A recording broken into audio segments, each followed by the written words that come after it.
pecuária de corte está passando por uma revolução.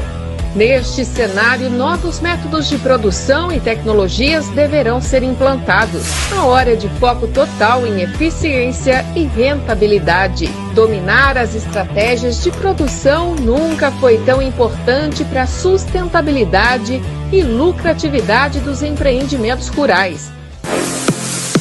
Conectados com os desafios do momento, a Gestap Academy apresenta o MTBIF 2021, pois acreditamos que a capacitação é o passo inicial para essa transformação. Vamos reunir e preparar produtores e gestores com competência para gerenciar grandes projetos de pecuária de corte baseados na visão industrial e em busca do máximo aproveitamento. O MTBIF esse ano será realizado de forma itinerante. Teremos encontros presenciais em diferentes regiões do Mato Grosso, onde o agronegócio segue em grande expansão. Vamos contar com os melhores palestrantes do mercado, profissionais que são referência nas suas áreas de atuação, nacional e internacionalmente, para a construção desses novos caminhos. Gestap Academy MTBIF 2021. Você no olho do furacão da pecuária.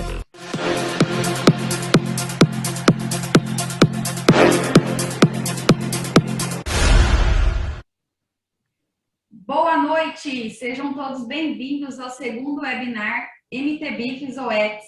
Eu me chamo Mariane, sou coordenadora de capacitação da Gestap Pecuária com Lucro, uma empresa de consultoria, projetos pecuários e treinamentos em pecuária de corte.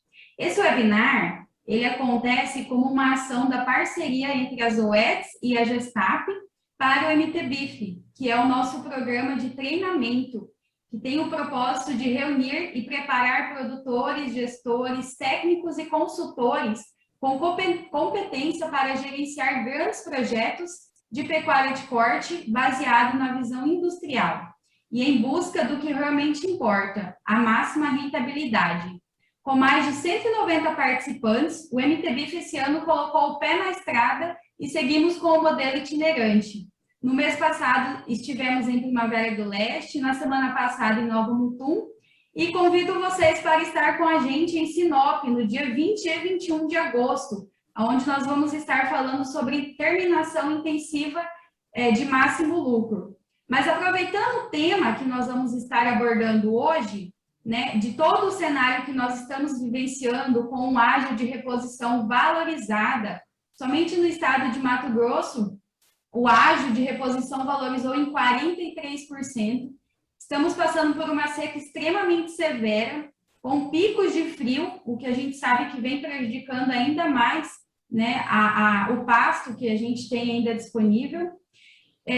Temos aí milho que foi valorizado em 90% entre janeiro de 2020 a abril de 2021.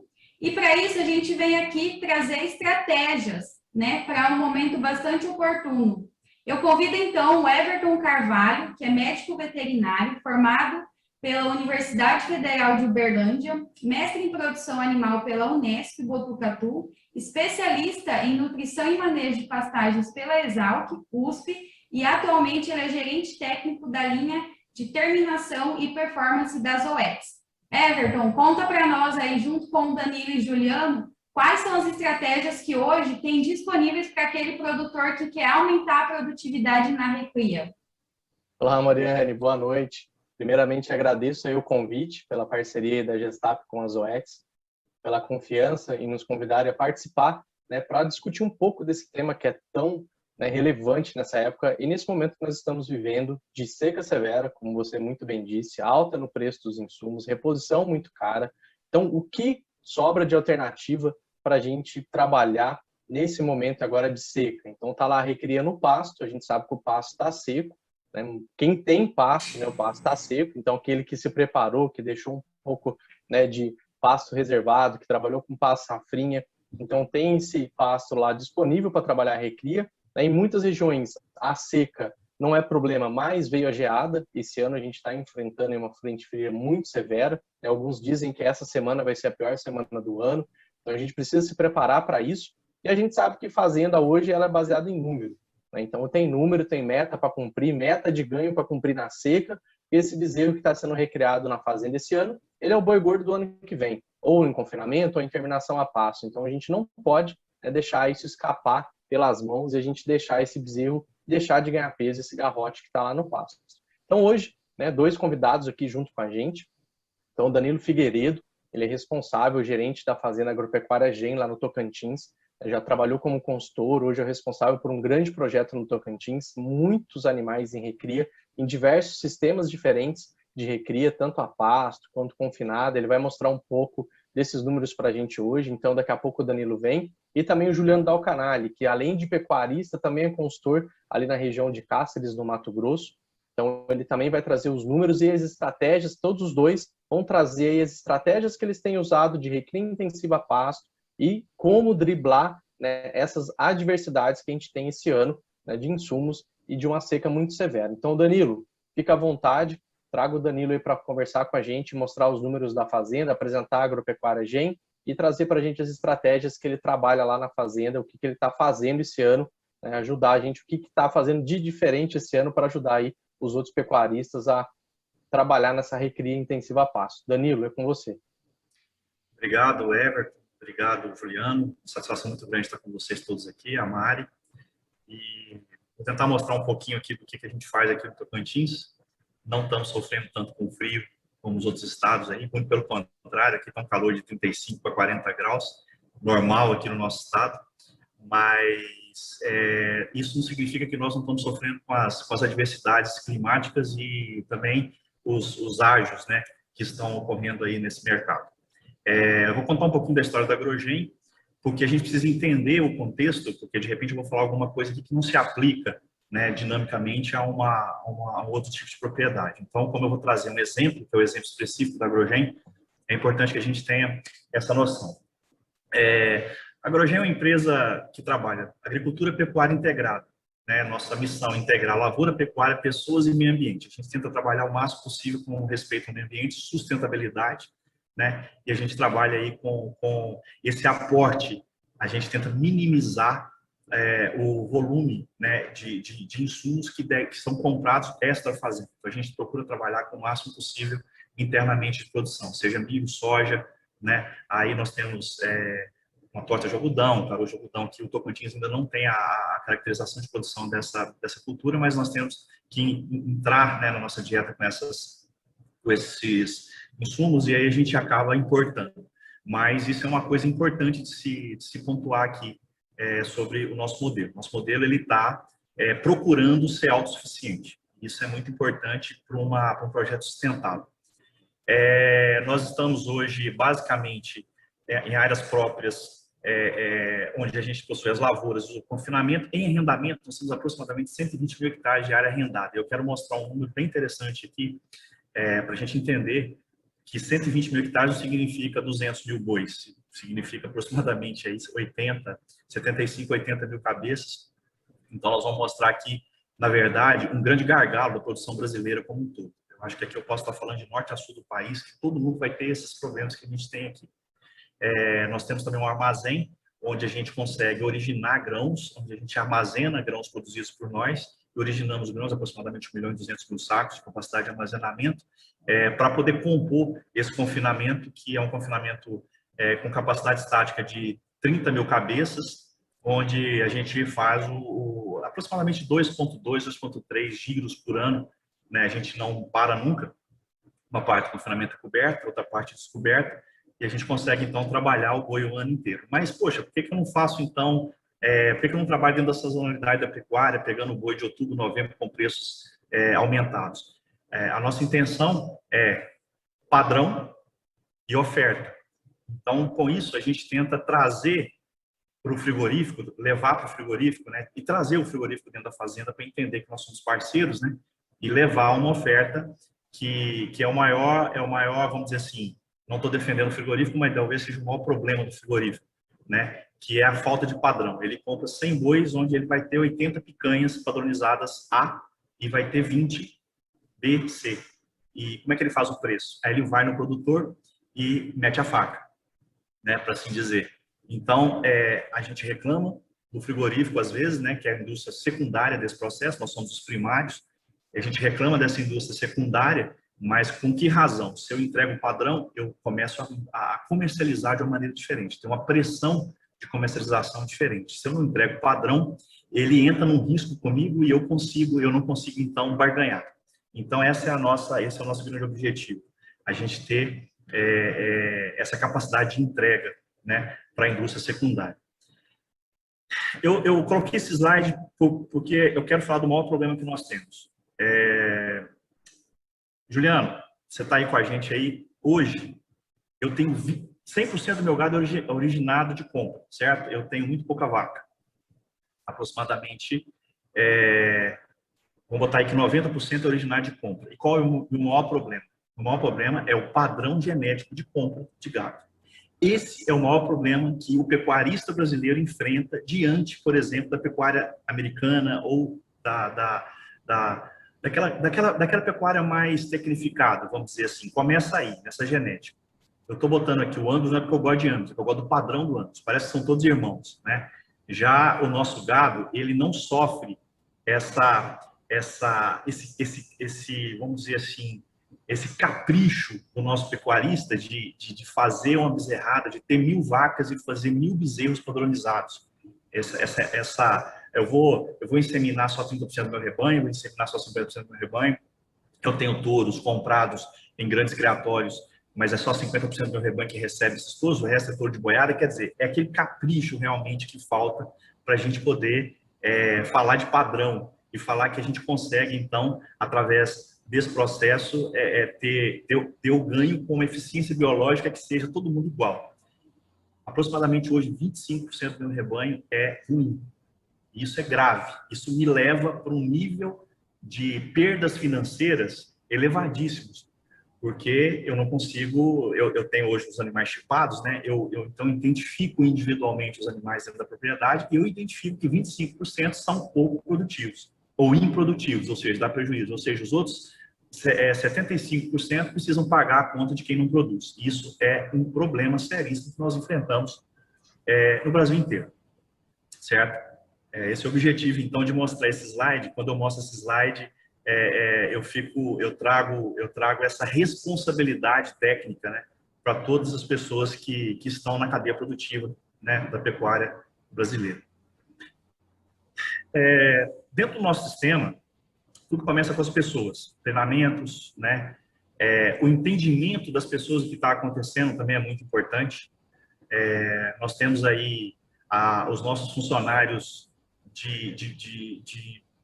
dos níveis mais baixos, entendendo que ele tem que acompanhar um índice de mortalidade, ele tem que entender o que ele está fazendo, ele tem que entender de que esse animal morreu, ele tem que identificar, né? Ele tem que entender para onde é que ele está indo.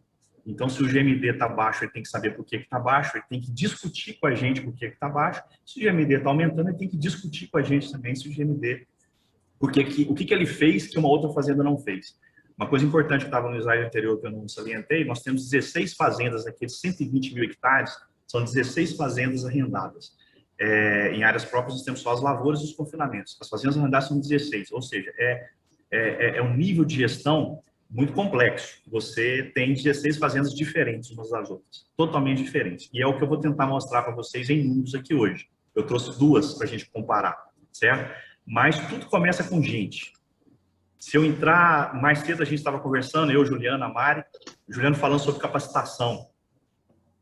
Parecia que ele sabia o que eu ia falar. Capacitação o tempo inteiro.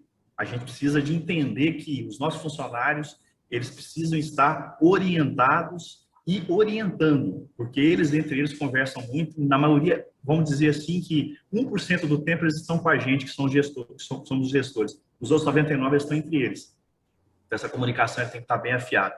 Então, tudo começa aí. Eu gosto sempre de salientar que tudo começa dentro desse processo. Para a gente entrar um pouco nessa questão de números do financeiro, eu queria salientar algumas coisas sobre o contexto da pecuária. O contexto da pecuária, ele é animais de reprodução despejando, né, dentro do mercado. São os bezerros em desmama que vão ser recriados. que posteriormente vão para o abate. Só que isso gera para a gente um nível de conhecimento onde existe, na verdade, existe um equilíbrio que seria o ideal. Qual seria o equilíbrio ideal desse processo? Eu teria que ter 50% dos animais sendo, na fase de cria, que seriam vacas, porque eu tenho 25%, né, vamos botar aí, 100% das vacas que estão num processo de cria, metade é bezerro, metade é bezerra, certo? Então, eu tenho reposição de bezerras, eu tenho uma série de processos. Eu quero mostrar um negócio mais simplificado aqui de equilíbrio. Teoricamente, teria que estar no equilíbrio formal, 50% dos animais teriam que estar em cria. E se você tivesse um processo de cria, recria, engorda, por exemplo, você veria isso com muita clareza dentro de uma fazenda. 25% dos animais estariam em recria e 25% dos animais estariam em engorda, em fase de engorda. Então, eu teria mais ou menos um contexto em equilíbrio nesse formato. O que eu quero mostrar é que no Brasil, na maioria das propriedades, isso não acontece de maneira hipótese alguma. Nós estamos longe de entender esse equilíbrio nas fazendas. Nós temos um rebanho aproximadamente aí de 200 milhões de cabeças, eu contesto esse rebanho, mas eu não vou falar de números aqui do rebanho. Porém, eu tenho aí um ideal que seria 25% lá, né, que eu mostrei, eu teria que estar abatendo 25 milhões de cabeças, concorda? E, na verdade, eu abati o ano passado com uma perda de 8%, 8,9%, não sei que foi as perdas aí que apareceram aí no IBGE, perdas não, diminuição de escala de abate, eu abati aproximadamente 30 milhões de cabeças, 29 milhões e alguma coisa, que contextualiza 15% do abate. Ou seja, cadê aqueles 25%? Então, nós temos uma diferença aí de 10% ou mais, certo? Ou seja, existe um desequilíbrio. Existe desequilíbrio na cria, porque as minhas vacas não estão sendo eficientes na cria, né? Eu deveria estar aí com 80%, 85% de prenhez, eu deveria estar com uma taxa de desmama acima de 75%, e eu não consigo isso. Estou falando em termos de média. Então, tem que buscar isso, né? A gente tem que buscar isso como meta. E eu deveria ter, depois das reposições, das receitas formadas aí por essas reposições, eu deveria ter, então, aproximadamente aí 50 milhões de cabeças sendo abatidas dentro da minha propriedade. Se tiver 1.000 cabeças, eu teria que ter aproximadamente 25% desse rebanho sendo abatido. Isso me traria o desfrute, né? Que seria quanto mais desfrute em cima do rebanho fixo, melhor é o meu negócio. Então, isso gera para a gente uma preocupação muito grande. A realidade vivida pela pecuária brasileira pós-confinamento foi muito interessante, porque eu vivi o confinamento, o Juliano também viveu o confinamento no início dele, né, 2004, 2005, onde primeiro se abateu aqueles animais velhos da fazenda, eram só animais antigos. Boi de 3 anos, 4 anos, bota no confinamento e sai com 60 dias. Ganha um peso absurdo, porque tem um compensatório monstruoso. No segundo ano, a coisa já ficou mais apertada, porque já não tinha mais a boiada velha. Aí nós já fomos para aquela boiada de 12 arrobas, 13 arrobas, 14 arrobas, que era uma boiada de 2 anos e meio para 3. No terceiro ano, eu vi várias propriedades. O que eu faço? Eu não tenho boi para matar. Então, aquele processo que eu mostrei, 50, 25, 25, ele estava totalmente distorcido dentro da propriedade. Então, no terceiro ano, o cara tinha que pensar no quê? No bezerro, na cria. E numa recria eficiente, porque senão a recria para. O que acontece nesse processo? É isso aqui, ó, vaca despejando bezerro, e aí a cria atolada, parada. Nós tivemos processos em que a recria, quantas vezes a gente não viu isso? A recria permanecendo 24 meses, 30 meses na fazenda, fazendo aquele boi de 3 para 4 anos. Nós tivemos esse processo, temos esse processo até hoje. Hoje, com o boi China, eu compro o boi magro para poder colocar no meu confinamento, e na hora que eu vou para o frigorífico, eu tenho 85% de aproveitamento, 15% é boi de 3, 4, 5 anos, porque na dedição aparece. Então, a realidade, ela mudou, porque isso que eu estou mostrando aqui agora, a gente vai ter, com certeza, benefícios, né? E coisas vão acontecer em benefício da pecuária para que essa recria, ela diminua o ciclo. Mas essa é uma realidade. Então, cria despejando recria e a recria atolada. E aí eu tenho o quê? Um abate de 15%. É pouquinho, é pequeno. Esse é o contexto. É o contexto que a gente enxerga, é o real que a gente enxerga. Não é aquele 25, 50, 25, 25. A gente enxerga esse contexto hoje. Né? Quando eu falo de 200 milhões de cabeças, vamos falar de 180 milhões de cabeças, vamos falar de 30 milhões de cabeças abatidas. É o 15 a 18%. É um índice muito baixo de aproveitamento. Então, está aí o grande filão de mercado para a gente atuar, para a gente trabalhar, para a gente melhorar a produtividade. Nós temos que fazer o quê? Encurtar a recria. Melhorar a cria, encurtar a recria, porque confinamento é muito técnico, não é qualquer um que faz. Então, se alguém quiser fazer confinamento, vai ter que chamar a tecnologia para dentro da fazenda de uma vez por todas. E como eu falei anteriormente, quando eu chamei a tecnologia confinamento antes de melhorar as outras coisas, o que aconteceu? Implodiu o sistema. Implodiu o sistema. Eu não tinha mais animal, eu não tinha mais... Eu entendi que as minhas produtividades anteriores à baita tecnologia confinamento, elas estavam represando a minha capacidade de crescimento, né? Quem diria, né? 2008, 2009, Juliana, as pessoas falavam, confinamento serve, não dá dinheiro, confinamento serve para, como é que falavam? Regularizar o processo produtivo. O confinamento não dá dinheiro. Aliviar a fazenda. Obrigado, Léo. Era impressionante a gente hoje, em 2021, imaginar que pouco mais de 10 anos atrás, não, eu fiz um confinamento foi porque eu preciso aliviar a fazenda. Certo? Então, é exatamente isso. Aí está o grande desafio, encurtar o ciclo da recria. E aí a gente vai tentar trabalhar um pouco de número, para a gente finalizar aqui essa conversa. Esse aqui é uma propriedade, eu tenho propriedades intensificadas e propriedades extensivas. Então, eu trouxe aqui um exemplo de uma propriedade intensificada, onde eu tenho lá um número de cabeças, aproximadamente 2.839 cabeças, esse número é de 2 meses atrás, numa área de pastagem total de 5.600 hectares e pastagem efetiva, que é aquele cálculo que a gente faz quando você sai tirando bola de mato, e áreas que não estão empastadas, e a fazenda não é minha, então eu também não estou trabalhando a questão de herbicidas e recomposição de pastagem degradada. Então eu preciso aproveitar o que ela tem para me dar, né? Então tá aí, ó, 2.839 cabeças numa área de pastagem efetiva de 3.980 hectares. Isso me remete aí a uma lotação por hectare de 0,71 cabeças, absurdamente mal aproveitada a área, e lotação em UA por hectare efetivo de 0,45, é menos de meia cabeça por hectare. Aí vocês falam, mas pô, então vocês são ineficientes. Não, a questão é que isso aí é um arrendamento. O arrendamento eu chego lá e falo, aqui cabe 1.000 cabeças. Você tem, mas eu tenho 5.000 hectares, mas não importa, você não tem pastagem. Vocês concordam comigo? Eu preciso pilotar isso daí. Eu não posso colocar 5.000 cabeças para morrer de fome. Eu preciso ter desempenho, então eu preciso ter capim. Então eu faço um manejo para que tenha capim durante todo o ano, né? Então, eu preciso fazer efetividade, eu preciso fazer controle de lotação. Então tá aí, 0,45 A por hectare. Bom, eu quero falar da produtividade dessa fazenda. O Juliano tem uma coisa importante para mostrar aí depois. Ele vai falar sobre a parte financeira mais intrinsecamente disso daqui. E eu vou colocar aqui uma avaliação da propriedade em si, né? Eu tenho aqui tem um desfrute de 53%, mas eu tenho aqui um GMD médio ano de 498 gramas por cabeça, e eu quero que vocês guardem esse número, 498 gramas por cabeça, que ele é muito interessante, tem intensificação. E o ganho animal ano de 181,77. Aqui entra um baita do proteinado, com tecnologia, com ionóforo, com salga, com treinamento de peão, com treinamento de gente, com gestores envolvidos, com área de coxo, com medicamento aplicado da maneira correta. Aqui entra tudo isso para ter essa produtividade de uma fazenda extensiva, suja, né? Que tem muita área, mas tem pouco pasto, e eu consigo um GMD de 498 gramas, 6 arrobas por ano. Ou seja, esse animal ele vai performar aí aproximadamente entre 9 e 14 meses, ele vai estar indo para o confinamento dentro do meu processo.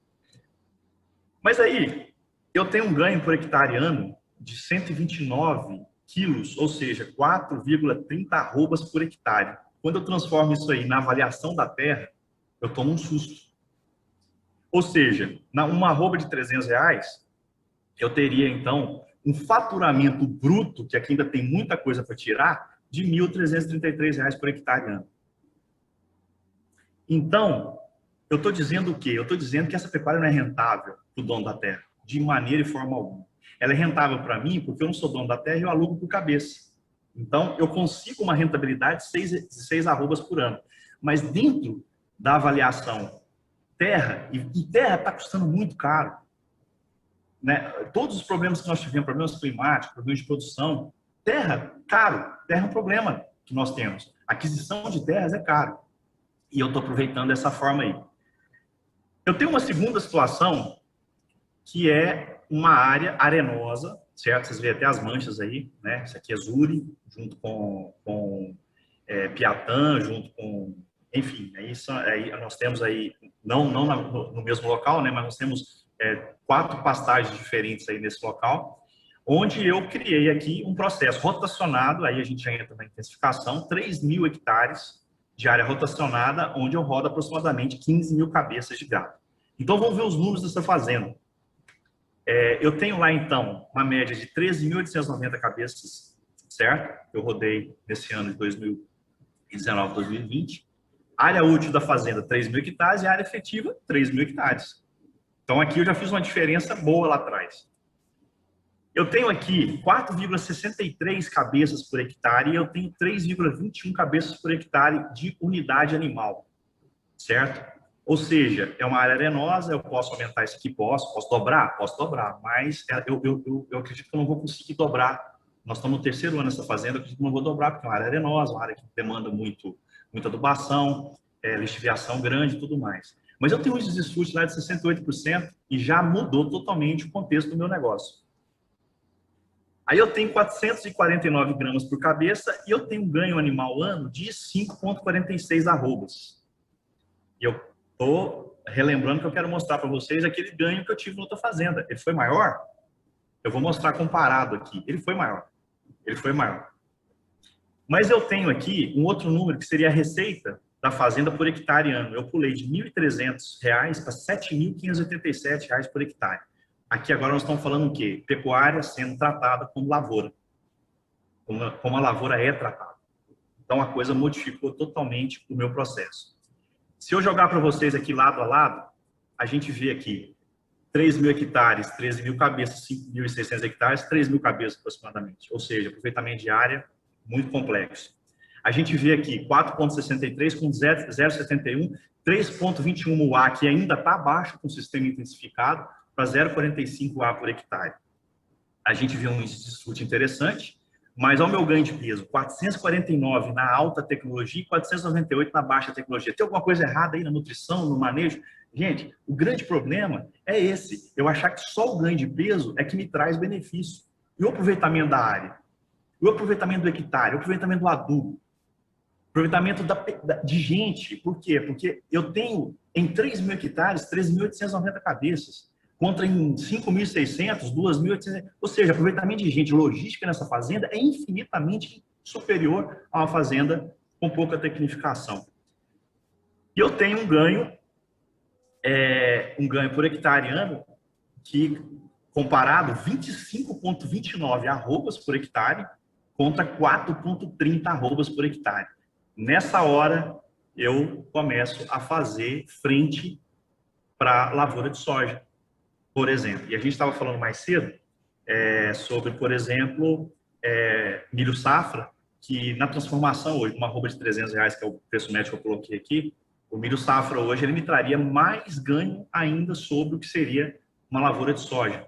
Se eu imaginar, não o saco de milho colhido, mas o saco de milho transformado em carne, que é uma conta totalmente complexa. O que eu quis aqui foi provocar todo mundo a pensar nessa necessidade que nós temos de transformar o Brasil num país mais eficiente. O exercício para paciência que eu chamei aí, ó. Lavoura de soja, produção de 65 sacos por hectare, que já é um negócio bem apurado, aproximadamente R$140 é o que a gente tem aqui de valor. Eu teria R$9.100 de faturamento contra esse pedaço aí que eu mostrei para vocês, contra 7.587 num sistema intensificado de pecuária, onde eu acredito que se eu tiver um ano bom de chuva e situações favoráveis, climáticas principalmente, eu teria tranquilamente alcançado os 9.100 da lavoura. Isso é um exercício de paciência, por quê? Porque eu não quero jamais comparar a pecuária com lavoura. As duas coisas são juntas, dão o melhor resultado. Isso é claro para nós. Nós temos lavoura e pecuária integrada. Então, as duas coisas juntas têm o melhor resultado. Porém, a gente tem que entender que para se fazer uma pecuária que tenha efetividade, tenha dinamismo, é preciso fazer investimento intelectual, investimento financeiro, E o investimento tem que ser proporcional aos ganhos que se quer ter. E aí a gente vai ter realmente uma pecuária competitiva.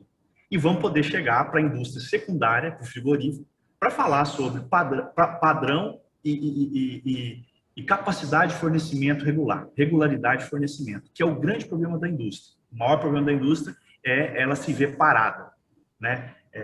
A indústria frigorífica, quando ela para, ela tem que dar férias coletivas, ela tem que parar um mundo de funcionários, entendeu? E isso para eles é um grande tormento. Então, era isso que eu queria falar para vocês, para a gente abrir discussões aí. Eu acho que, espero que tenha sido claro, né, nas minhas ideias. E te passo a bola aí, Everton, Juliano. Obrigado, Danilo, pela sua apresentação, muito esclarecedora. Parabéns pelo belo trabalho aí que vocês fazem na Agropecuária Gen. E ficou claro, né, que a gente penaliza, né, sempre esses números aparecem, que a gente penaliza um pouco o GMD quando a gente vai aumentar o número de animais por área. Mas na hora que você olha a receita, tudo fica muito mais esclarecedor, é uma receita muito maior quando a gente está intensificando. Então, vou passar a bola para o Juliano complementar aí quais as estratégias ele tem usado lá no Mato Grosso, quais as contas aí que ele trouxe para a gente, pensando em recria intensiva. Juliano, é com você. Tá joia, boa noite a todos. Obrigado, Everton, pelo convite. Obrigado à Gestap. Eu queria primeiro falar que o tema recria, eu acho que é o ponto a ser atacado na pecuária, né? É o elo fraco na pecuária, comparado à terminação, que evoluiu muito nos últimos anos. E, vamos dizer, eu posso dizer que está, vamos dizer, dominada. Lógico que a gente sempre tem o que evoluir, mas mesmo se for nos comparar ao resto do mundo, não deixamos a desejar a pecuária mais moderna do mundo. Na cria, acho que existe uma evolução grande, né? Temos o Gerar aí com um número de dados fantástico aí para dar subsídio a melhor eficiência da cria. E a recria eu considero meio que o ponto cego aí, o elo perdido aí a ser melhorado, né? Tanto do ponto de vista mesmo da pesquisa, né? Nós temos poucos dados para nos subsidiar em termos de desempenho,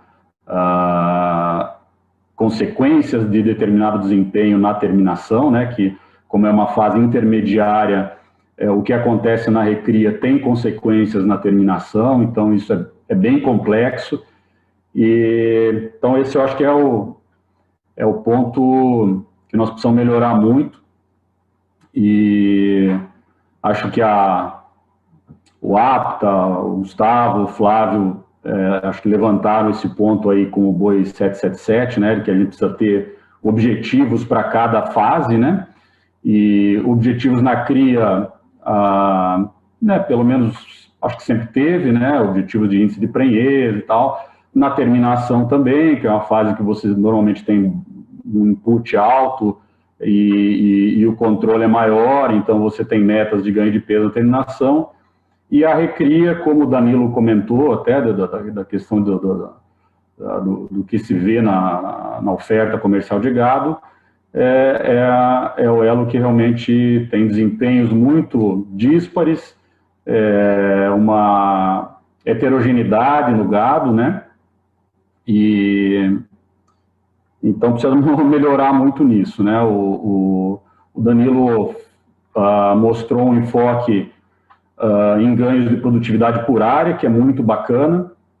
Eu vou falar um pouco de ganhos de produtividade por animal, então um enfoque um pouco diferente que eu vou mostrar, mas eles não são concorrentes, eles são complementares, né? Então, do que o Danilo mostrou, você pode pensar que podem ser somatório com o que eu vou mostrar, que seria o enfoque no desempenho e na melhora na rentabilidade por animal, a partir da melhora do desempenho individual. Então, deixa eu compartilhar aqui.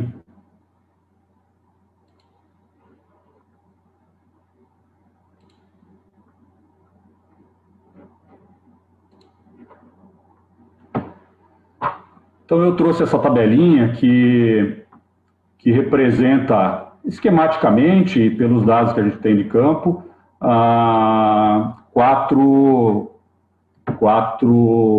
opções de suplementação, tá? Então, a questão do pasto não está sendo levada em conta, mas esse desempenho que eu estou predizendo aqui é um desempenho em uma qualidade de pasto boa já, tá? Os números médios aí do que a gente vê no campo estão abaixo disso, mas vamos falar do que a gente pode fazer, né, e não do que a realidade ainda, que é bem deficiente. Então, eu simulo aí 4 níveis de suplementação, vamos dizer assim. O primeiro nível mais básico seria simplesmente sal mineral. O segundo, que seria um sal mineral com aditivo, isso esquematicamente para o ano inteiro, tá? E os números também seriam média de todo o período. O terceiro, que seria um proteinado, 0,1%, e a quarta opção, um proteinado 0,3%.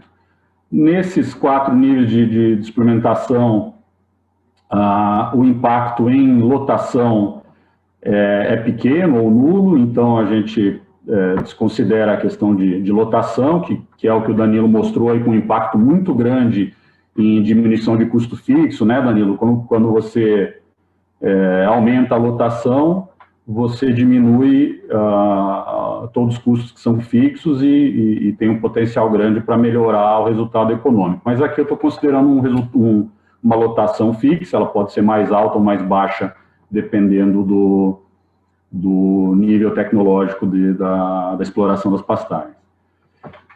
Então, aqui nós temos, nesses níveis de suplementação, 4 níveis de ganho de peso, tá? Então, vou falar aqui primeiro de sal mineral convencional, linha branca, como se chama, com um ganho médio anual de 400 gramas dia. Aqui eu estipulei como o fim da recria como 400 quilos. Hoje em dia a gente já está entrando com os animais na terminação abaixo disso. Mas, enfim, aqui seriam dias para se chegar em 400 quilos, tá? Tem dados que não estão aqui, mas eu vou falando. Seria a partir de um bezerro de 200 quilos. Então, são dias para se chegar a 400 quilos, que seria a entrega desse animal para a terminação. No sal mineral, com esse ganho, levaríamos 500 dias para chegar aos 400 quilos. Com o sal aditivado, com ganho de 520 gramas, 385 dias. Com proteinado, com ganho de 650 gramas, 309 dias. E com proteinado 0,3, com 800 gramas de ganho, 250 dias para atingir a meta de peso. Aqui nós temos os custos, né? Custo diário, você vê que aumenta. Então, você tem um aumento do desembolso com o aumento da tecnologia. Você tem um aumento do custo total por cabeça. Desculpa, o custo total por cabeça acaba diminuindo aqui porque você reduz o número de dias, e como você está num sistema baseado em pasto, o principal custo é o pasto, é a diária de pasto ou é o custo mensal no pasto. Então você vê que mesmo tendo um desembolso maior com o suplemento, o custo total por cabeça reduz, exatamente porque reduz muito o período, né? Os dias até chegar aos 400 quilos. Depois, o custo da arroba produzida em cada situação, na mesma tendência, né, de baixa. Aqui, num nível de suplementação mais alta, já tem um aumento, isso é com custos atuais de suplemento, né? Então, o efeito desse ano com o milho caro, com a parte de proteína também, então tem um impacto nisso aqui. Se fizesse essa mesma conta no passado, o resultado seria linear aqui, continuaria melhorando o resultado num nível mais alto de suplementação. Custo da arroba, que eu chamo de custo da arroba vendida, é a soma da arroba produzida e mais a arroba do bezerro, tá? Nesse caso, eu usei R$15 o quilo desse bezerro, tá? Então, são R$450 na arroba que entra no sistema de recria e que está sendo diluído aqui na venda. E aqui o lucro operacional por cabeça, que também tem uma tendência de alta até o proteinado 0,1, nessa situação específica, tá? Isso pode variar muito, e como eu falei, o custo do suplemento é determinante nisso. E embaixo a rentabilidade do capital. Então aqui a minha visão é bem diferente da visão que o Danilo fez, que é voltado para hectare, tá? Aqui nós não estamos falando de hectare, estamos falando da rentabilidade do capital investido nesse bezerro, desde da compra dele com 200 quilos até a entrega dele para terminação com 400 quilos. Tá? Então dá para ver que tem uma melhora significativa na rentabilidade quando você acelera esse animal, né? Porque rentabilidade leva em conta o tempo, né? Então você tem uma redução grande no tempo, você tem um impacto extremamente benéfico na rentabilidade. Acho que dessa tabela era isso. Se vocês tiverem perguntas sobre isso, eu estou à disposição. Juliano, já te mando uma pergunta, olhando para essa tabela e pensando no pecuarista que está assistindo lá conosco e vendo isso daí, né? Claro, é muito esclarecedor a gente ver que lógico que tem os desafios dentro da propriedade. O sal mineral é muito prático, né, de você fornecer quando você passa com 0,3, tem comentário de coxo, ter uma estrutura, ter trator dentro da fazenda, ter equipe treinada, igual o Danilo falou, que isso é essencial dentro do sistema de produção. Então, a equipe muito bem preparada para pular de um sal mineral para um 0,3. E, às vezes, na prática, as fazendas, às vezes, não estão tão preparadas e não vão para um 0,3 por causa de problema estrutural dentro da fazenda. Mas fica muito claro, hoje, né, mesmo com o preço de milho e soja muito caro, o que você tem recomendado nas fazendas que você trabalha, que você dá consultoria? Acho que eu já sei sua resposta, mas que fique claro isso para o produtor. O que você sugere no momento agora de recria, olhando essas contas, o que você tem implementado na prática nas fazendas? Se vão todas para o 0,3, ou se aparta categorias, aqueles bois mais pesados você aceita ficar num sal aditivado, vai no mineral não, mas no mineral aditivado aí com ionóforo, e você fragmenta esses bois e a recria sua mais leve, você entra num proteinado 0,3. Everton, eu vou responder de uma forma, sem muito responder a tua pergunta, mas vou enfatizar um ponto que é o planejamento, né? Esse ano, a gente teve dois fatores juntos aí que estão deixando a gente com poucas ferramentas aí para quem não está organizado e não se planejou, né? Que é um clima atípico, né? Um período de chuvas abaixo da média, agora o frio e o custo dos grãos, né? Então, para quem não fez o seu dever de casa, o seu planejamento, que é mais ou menos, no fim das contas, a tua pergunta, o leque de opções fica bem limitado. Eu diria que para esse produtor a estratégia comercial é a que sobra, que é, se você é um recriador e terminador, diminuir a compra de animais, né, para reduzir o teu estoque nesse período de seca, deslocar a compra para o início das águas, porque o que a gente está vendo na prática é que fazer qualquer coisa em cima da hora está muito difícil, né? Eu estava comentando com o Danilo antes da gente começar que a questão de grãos aqui não está só qual é o preço, é ter disponível o produto, né?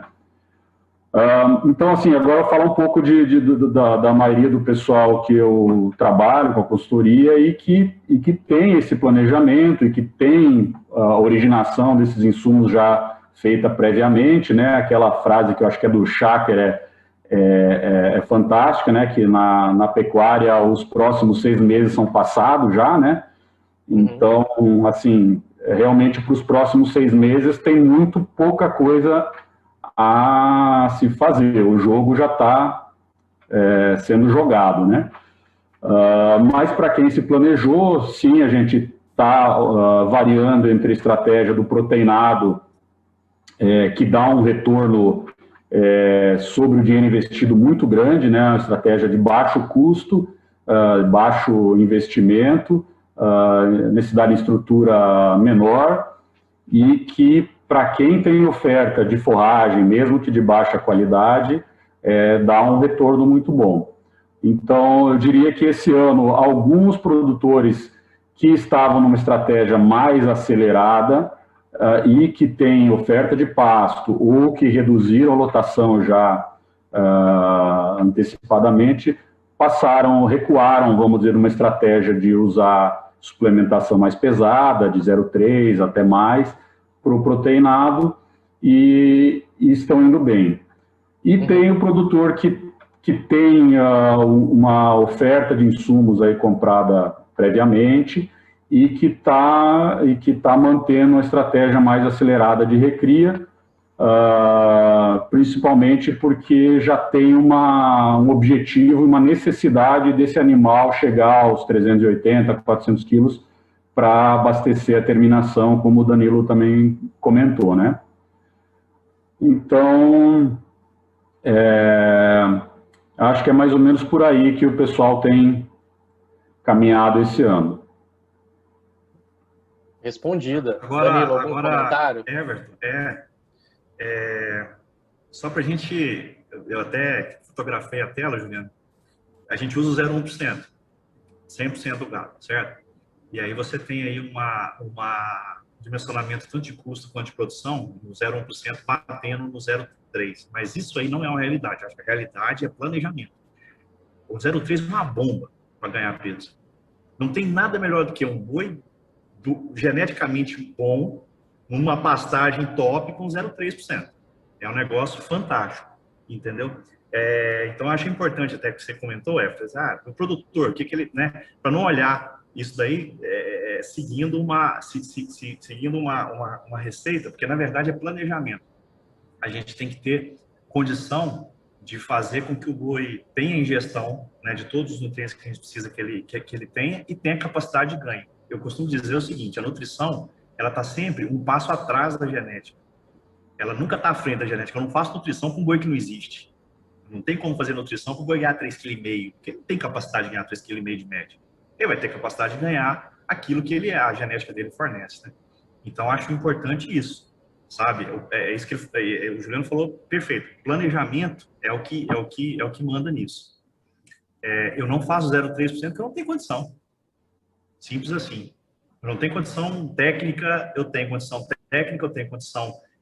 de comprar os insumos, eu tenho insumo produzido, mas eu não tenho condição de fornecer 0,3%. Então, por que eu vou fazer? Então, isso é planejamento, certo? Eu vou contratar eu vou dobrar o número de funcionários, né? A minha relação hoje tem em torno de 750 bois por cada funcionário, entendeu? Muito então, boa. eu vou dobrar isso aí, eu vou botar, então, 300 bois por funcionário para poder fazer. Então, eu preciso fazer essa conta, então eu preciso planejar. É isso que eu acho que ficou assim claríssimo na sua resposta aí, Juliano, foi que nada é feito sem planejamento, né? Joia. Nada pode ser definido sem planejamento. Exato. Eu acho que o importante é cada propriedade definir a sua estratégia, né? Todas essas aqui são válidas e uma vai se encaixar melhor para um perfil, para outro. Em alguns lugares o custo de grão é proibitivo, em outros é mais barato. Então, assim, o importante é definir o seu sistema de produção, né? E aí, a cada ano, existem sempre ajustes, mas você tendo um sistema de produção definido, você já sabe o que você vai precisar daqui a um ano e você tem condições de fazer o que precisa para atender aquele desempenho projetado, né? Sem essa definição de qual é o sistema de produção da propriedade, realmente fica naquela do e agora? E agora o que fazer? Isso mesmo. ficou claro para mim, então, essa questão, né, para mim, acho que para todos, questão do planejamento. Então, né, não vale tomar muito risco sem ter planejado já há alguns meses o que fazer na recria da seca deste ano. Então, acho que pular, né, tentar recuperar o tempo perdido ou a questão da seca, acho que tem que sentar junto com o nutricionista, com o consultor, para poder tomar a melhor alternativa dentro do cenário que a gente está vendo, né? O boi segue firme, né, o preço dos insumos também, então, o planejamento. Danilo, veio uma pergunta aqui de um colega via chat, do Antônio Pacheco, sobre se você trabalha com algum teto ou limite de ganho de peso na recria. E também uma curiosidade dele sobre com quantos anos vocês geralmente trabalham esses arrendamentos. Interessante. Duas coisas estratégicas. O teto de ganho de peso é os 3,5 kg. Não existe. O teto é o que der para ganhar. O teto máximo, né? Agora, existe um problema muito sério com o GMD, que é o seguinte. Hoje, nós temos o ágio do bezerro. Então, o teto mínimo de ganho é importante, porque senão você não consegue pagar o ágio do bezerro, e aí você fica no vermelho na recria. Esse é o grande problema da recria. Então, quanto que custou seu bezerro? Ele custou 40% a mais da arroba do boi gordo. Você tem que pagar esses 40% nesse período de 12 meses. Então, esse é um problema sério. Essa conta tem que ser feita, certo? Porque eu posso ganhar, então, quanto? Qual que é o meu valor? Meu valor é 290 gramas, eu pago? Não, fico no vermelho. 400, não, tudo bem. 425 é meu ponto de equilíbrio. Ali eu não perco nem ganho, tá? Então, vamos para 500, 550, 600 e vamos criar estratégia. Esse é o primeiro ponto. O segundo ponto foi a questão do arrendamento. Dos arrendamentos. É o seguinte, existe uma cultura no arrendamento. Eu vou jogar de uma forma assim bem sincera. O arrendamento ele veio para mim a partir do momento em que o dono da propriedade ele não teve mais condições ou financeiras ou técnicas de tocar aquilo lá. Então eu posso estar arrendando uma fazenda muito deteriorada, muito ruim, ou eu posso estar arrendando uma fazenda que é uma fazenda muito boa, um rotacionado, como aquele que eu mostrei, porque ele está sendo o filho que foi fazer medicina, o outro foi fazer... Então, eu estou te entregando uma fazenda, né? Então, arrendamento é problema. Sempre vai ser um problema. Nesse sentido que eu acabei de falar. Tem os bons e tem os ruins. O arrendamento ruim, você tem que ver no seu planejamento, você tem que ter um sistema de métrica. E aí vem o Antônio Schacker de novo aí, né, Juliano? Porque o sistema de métrica vai falar o seguinte: sai dessa fazenda, companheiro, porque senão seu dinheiro fica nela. E você não tira nunca mais. Então, não importa se você conseguir um contrato de 5 anos, de 10 anos. Já um arrendamento onde você tem outras condições, como aquele que eu mostrei, aquele arrendamento é de 15 anos. Aquele que eu mostrei. Ele é de 15 anos. Por quê? Porque eu invisto, eu faço adubação e eu preciso ter usufruto. E a pecuária ela tem um ciclo. Aí que é importante você medir. Se você vai investir, o ciclo pecuário ele é de no mínimo 2 anos. No mínimo. Ah, não, o bezerro fica só 24 meses. Não importa. Você tem que considerar que o ciclo pecuário é de 2 anos. Você jogou adubo na terra hoje, isso vai ter permanência, lixiviação, uma parte vai ficar numa área não alcançável pelas raízes da planta. E você tem um ciclo ali de reaproveitamento de 2 anos. Ou seja, você fazer um arrendamento de 2 anos, e se essa fazenda for boa, você faz um de 10 nela. Se esse arrendamento de 2 anos, se a fazenda for ruim, você entrega lá rapidinho, porque senão você fica no vermelho. Então, não sei se eu consegui deixar claro, mas essa conversa, ela é seríssima. É a conversa mais séria que tem dentro de um projeto como esse nosso aqui. Muito bom. Respondeu até mais, acho que, da pergunta do nosso colega. Ô, Everton, posso aproveitar a oportunidade? Claro. Eu queria perguntar, né, para o Danilo e o Juliano também, e vocês estão no dia a dia, sobre a parte estratégica quando a gente fala em produção de volumoso, né? Hoje a gente vê muitos produtores aderindo a feno, silagem, e como que vocês veem isso como uma estratégia? Não sei se o Juliano vem buscando implantar isso nos clientes, ou se já faz há bastante tempo, mas se vocês puderem comentar um pouquinho. Olha, Maria, eu atuo principalmente no Mato Grosso, e aqui a gente tem o grão mais barato do Brasil, né? Mesmo quando está caro, ainda é. Então, a estratégia e o caminho que a pecuária daqui seguiu na última década, vamos dizer assim, que é o período que eu estou mais ativo aí na consultoria, foi um caminho inverso a isso, né? Foi um caminho de aumentar o uso de grãos pelas oportunidades que existiam aqui no estado, e tanto na terminação com nível alto de concentrado e o mínimo de volumosos de baixa qualidade, normalmente. Essa receita foi a melhor receita por 15 anos, vamos dizer assim. Essa mudança de mercado está fazendo a gente dar meio que um cavalo de pau na estratégia, né? Então, não, o caminho não é uma coisa que a gente tem bem trabalhado e desenvolvido por conta disso, porque o foco era na suplementação com grãos, inclusive na recria, inclusive em alguns casos suplementação mais pesada na recria. Eu não pus ali nas minhas opções ali suplementações mais pesadas, porque distorce um pouco a análise. Com suplementação maior você tem um efeito substitutivo, já tem efeito em lotação, ficaria mais complicado de enxergar o cenário assim numa tabelinha simples daquela. Então agora nós estamos tendo que realmente rever tudo isso. Estamos sim fazendo, alguns clientes aí investindo na produção de volumoso, mas uma coisa recente e feita meio na marra. A própria infraestrutura de distribuição de grãos, ela é muito mais fácil, né, vagão e tal, do que a distribuição de volumoso. A capacidade do maquinário, quando você trabalha com bastante volumoso, reduz bastante a produtividade. Então, isso tudo está sendo revisto numa forma rápida agora, né? Não sei te dizer se isso é uma mudança que veio para ficar ou se é temporária, né? Porque o custo do grão, vamos falar do milho, versus o custo do volumoso é que determina esse caminho, né? Então, da mesma forma que aqui com milho barato, eu lembro de alguns anos em que o custo da energia do milho aqui era mais barato do que o custo da energia da maioria dos volumosos. Então, a situação totalmente distorcida, se for pensar com o resto do mundo pecuário. Isso, vamos dizer, agora nós estamos entrando no que já era a realidade para todo mundo. E vamos ter que se adaptar a ela, mas não vai ser fácil, não. É o seguinte, é interessante isso aí, né? Porque a visão realmente de uma área que ela beneficia, né, esse tipo de ação. Mas o que eu queria falar é o seguinte. Então vamos extrapolar, né, Juliano? Vamos vir para cá, Tocantins. Tocantins de 18 anos atrás que eu vim, né? Primeiro ponto é o seguinte.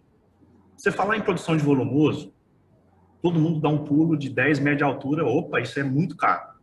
E é caro, realmente, por todos os motivos que o Juliano acabou de falar. É muito melhor concentrar nutrientes do que, né, o volume. Só que é o seguinte, a gente tem um problema que eu queria que todo mundo imaginasse a régua do ano, né, que é de janeiro a dezembro. De janeiro a dezembro, você vai ter 2 meses do ano, e esses meses são, na maioria do país, vai ser meados de setembro, outubro e meados de novembro. É onde tem a transição de seca para chuva. Esses 2 meses do ano, esses 60 dias, gente, esses 60 dias determinam a lotação da fazenda o ano inteiro.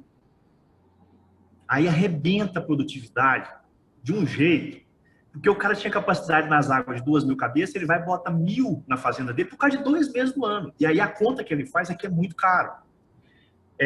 Eu faço hoje volumoso, eu faço hoje feno, aquele sistema americano de deixar aquelas bolas, fica bonito, parece que você está nos Estados Unidos, né? Aquelas bolas no meio do pasto lá. Eu acho que silagem é um problema, tá, Juliano? Eu acho que silagem é um problema, por todos os motivos que você falou aí. É caro transportar, é tudo caro, é tudo muito caro na silagem, se você for comparar com a capacidade de nutriente dela. Mas se você for falar de feno, com excesso do capim que você produziu no período das águas, que seria a principal, né, função, você vai estar imaginando uma manutenção de lotação da fazenda. Manutenção não é desempenho como né, que vem o milho, a soja, vem uma ração, vem um processo que vai dar. É manutenção de lotação que vai te permitir ser um pouco mais eficiente. Um pouco não, vai te permitir ser realmente eficiente. Hoje, eu faço essa produção e eu levo enfardado para as fazendas e é interessante o seguinte, você chega e joga aqui no chão e o gado fica ali. Simplesmente durante todos esses 60 dias que eu estou falando ali, fica ali em volta, comendo só aquilo ali e se mantendo, ou seja, eu não preciso baixar essa lotação na propriedade. Então, assim, eu estou falando uma coisa que é uma realidade? Não, ela não é uma realidade que você vai... A realidade é essa realidade que o Juliano falou sobre uma região específica, somada à realidade que eu vivo aqui, que é uma realidade onde você tem a lotação balizada em 2 meses do ano e que você tem uma estratégia. Quer fazer essa estratégia? Vão lá fazer. Volumoso, tá. Silagem, não gosto, gosto de feno. E é uma coisa que a gente vê nos filmes de 50 anos atrás que é feito lá nos Estados Unidos, não sei por quê, né? Porque eles têm pecuária nas áreas que chove mais, Juliano. Nas áreas que chove menos. Lá chove 400 milímetros, no Texas. E é lá que a pecuária está instalada. Virgínia, algumas regiões que a pecuária tem Nevada. A pecuária está instalada onde não chove, gente. Aqui não. Aqui o Nordeste é improdutivo. Meu Deus do céu, como que é improdutivo?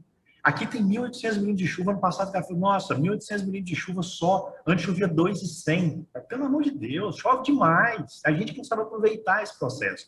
Aí vem esses problemas climáticos que nós tivemos agora, né? Que a janela da chuva, ela encurtou, porque na verdade choveu, né? Mas a janela encurtou e aí arrebentou todo o nosso processo produtivo. Então, eu acho que essa pergunta que você fez, ela é estratégica. Totalmente estratégica. Ela muda o contexto da pecuária nacional, com certeza. Mas não é fácil, precisa de muito planejamento, voltando lá ao assunto do Everton. Eu até queria complementar que isso combina com o que o Danilo falou da questão do feno, que é assim, a exceção ao que eu falei antes são as fazendas com integração agricultura-pecuária, né? Então, com a agricultura-pecuária, com a integração, você consegue ter pastagem de inverno, pasto safrinha, que é uma alternativa fantástica de compensação da baixa produtividade dos pastos na seca, né? E o feno, acredito que tem um potencial muito grande para crescer exatamente nessas áreas de safrinha também. Eu vejo aqui no Mato Grosso fazendas muito grandes e que com talhões de agricultura muito grandes e que operacionalizar a pecuária com o animal colhendo esse pasto diretamente é muito difícil e que acaba atrapalhando a agricultura. O agricultor não quer nada que atrapalhe, nem cerca, nem bebedouro, nem cano. Então, acredito que o potencial enorme para o feno crescer nessas áreas de integração e que é uma excelente opção aí. Excelente opção para a recria, né? Para sequestro de vacas, sequestro de bezerros. Até queria perguntar para você, Danilo, como é que você usa esse feno, se é na recria, se é no próprio pasto, ou se vai algum tipo de suplementação além do feno? É só nessas situações de sequestro mesmo que a gente faz a suplementação e a gente procura desempenho. Na verdade, o exemplo que eu dei foi bem retroativo, aí, bem do tempo das cavernas mesmo, de manutenção de lotação, que é 90% desse... eu não perder lotação, eu ter a capacidade de comprar bezerro, por exemplo, na seca. Eu acabei de receber aqui agora, acabei de comprar 524 cabeças de bezerro, tá tudo seco aqui, não tem nada. O que esses bezerros vão comer? Eles vão perder? Não, eles vão para o sequestro? Também não vão. Eles vão para a situação dessa, né, de suplementação. Agora, o sequestro, cara, é muito interessante, é um negócio muito de uma estruturação, tem que ter uma estruturação, tem que ter maquinário, né, tem que ter tudo, mas é um negócio que você adianta em 3 a 4 meses, né, aqui no nosso caso, não sei como é que é o caso aí no Mato Grosso, mas de 3 a 4 meses você adianta o ciclo da recria, você encurta só de fazer o sequestro, que é outra situação. Isso aí, gente, é planejamento estratégico, é o primeiro passo para falar em intensificação pecuária. Na minha opinião, é o primeiro passo, viu, Mário? Essa pergunta sua é o primeiro passo. Fala assim, intensificação pecuária. Primeiro você tem que pensar em comida. Comida. Você não intensifica sem comida, boi não vive de vento. Eu acho que o pessoal ainda subestima muito a seca, né? Nós estamos falando, acho que para a maioria do pessoal do Centro-Oeste, então é a seca que que é o período aí, estacional aí de menor produção de pasto, o pessoal subestima muito. Todo mundo sabe que tem seca todo ano, ela vem nos mesmos meses, mas o pessoal não tem noção, na maior parte das vezes, no degrau gigantesco de produção de pasto que tem entre o pico de produção lá em janeiro, fevereiro, e o piso de produção agora, nós vamos entrar agora em agosto, setembro, né? O pessoal acha que reduzir 10%, 15% a lotação da fazenda ajusta a lotação, né? Mas, na verdade, se a gente for analisar a curva de produção de pasto, de oferta de pasto, o suporte de uma fazenda em janeiro, fevereiro, é mais ou menos umas 3 vezes maior do que em agosto, setembro. Isso sem nenhuma suplementação e tal. Então, o buraco é bem mais embaixo, né? Então, numa fazenda que cabem 3.000 cabeças em janeiro, caberia umas 1.000 em agosto. Então, você tem 2.000 cabeças que você tem que resolver o problema, né? Não são 500, são 2.000. Eu acho que essa variação de produção ela ainda é muito subestimada, não é enxergada claramente, ou não se tomam as ações. Isso impacta diretamente na recria, porque o produtor, a hora que começa a faltar pasto, ou até a suplementação, o concentrado, ele foca na terminação. Então, normalmente, a terminação acaba não sendo penalizada e a escassez, a restrição fica realmente toda para a recria.